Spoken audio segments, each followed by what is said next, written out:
Taste the Daily. 1000 கோடியில் ஆசியாவிலேயே மிகப்பெரிய கால்நடை பூங்காவை அதிமுக ஆட்சியில் கொண்டு வந்த நிலையில் திமுக கிடப்பில் போட்டுள்ளதாக அதிமுக பொதுச் செயலாளர் எடப்பாடி கே பழனிசாமி குற்றம் சாட்டினார். விளாத்திக்குளத்தில் மக்களை களத்தில் சந்தித்து பேசிய அவர் இதனை தெரிவித்தார். விவசாயம், விவசாய சார்ந்த தொழில், கால்நடை வளர்ப்பு, அதை சரியான முறையில் விவசாயிகள் வளர்க்க என்பதற்காக கால்நடை பூங்கா 1000 கோடியில் ஆசியாவிலேயே மிகப்பெரிய கால்நடை பூங்கா சேலம் மாவட்டத்துக்கும் கள்ளக்குறிச்சி மாவட்டத்துக்கு இடையில 1020 ஏக்கர்ல 1000 கோடியில பிரம்மாண்டமா கட்டி முதற்கட்டமா மருத்துவ கால்நடை மருத்துவக் கல்லூரி நான் திறந்துட்டேன். மற்றதெல்லாம் அப்படியே பூட்டி கிடந்தது. இப்போ போன ஆண்டு முள்ளக்கெல்லாம் கஷ்டப்பட்டு ரிப்பனை கட் பண்ணார் முதலமைச்சர். அப்படியே இன்னும் பூட்டி கிடக்கு.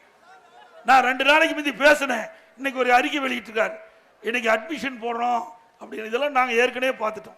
நான் முதலமைச்சர் இருந்த காலத்திலேயே அதிமுக ஆட்சி இருக்கின்ற பொழுது முதற்கட்டமாக கால்நடை மருத்துவக் கல்லூரியை நாங்கள் திறந்துட்டோம். அப்பவே வகுப்பு ஆரம்பிச்சிட்டது. அதை இப்பொழுது இன்னைக்கு வெளியிட்டிருக்கிறாங்க. எந்த விதத்தில் நியாயம்? இந்த கால்நடை பூங்கா என்பது மிகப்பெரிய ஆராய்ச்சி நிலையம்.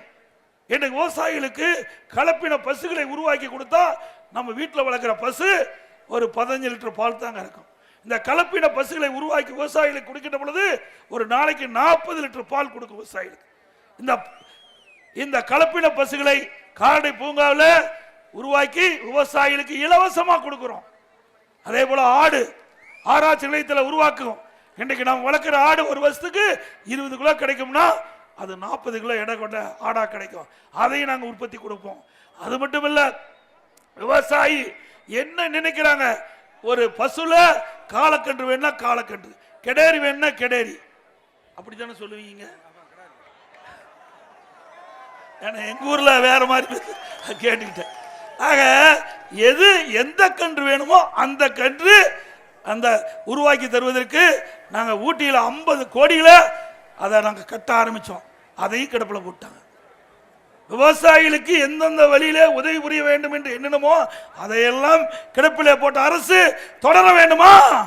நீங்களே சொல்லுங்க.